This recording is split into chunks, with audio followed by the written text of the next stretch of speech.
Satuan Reserse Narkoba Polres Aceh Utara kembali berhasil mendapatkan peredaran narkotika jenis ganja pada Selasa 2 September 2025.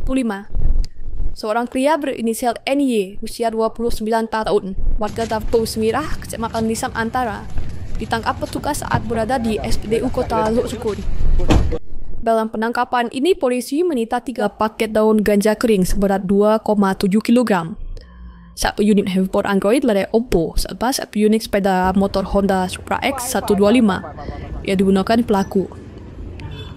Asal Narkoba Polres Aceh Utara AKP Aliwinsah menjelaskan bahwa penangkapan ini berawal dari informasi masyarakat tentang adanya transaksi ganja di sekitar SPBU. Menindaklanjuti laporan tersebut, tim Opsna melakukan penyelidikan hingga akhirnya berhasil menangkap pelaku saat sedang berada di lokasi. Dari hasil pemeriksaan di lapangan, MY mengakui bahwa ganja tersebut adalah miliknya dan rencananya akan dielafkan kembali.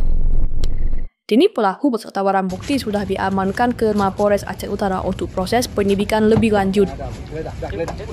Atas perbuatannya, tersangka telah dicam dijerat Undang-Undang Nomor 35 Tahun 2009 tentang narkotika dengan ancaman hukuman penjara minimal 5 tahun hingga seumur hidup.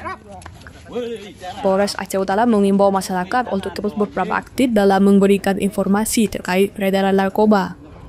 Narkoba adalah musuh bersama dan setiap pelaku akan ditindak tegas tanpa pandang bulu. Oke, Bang.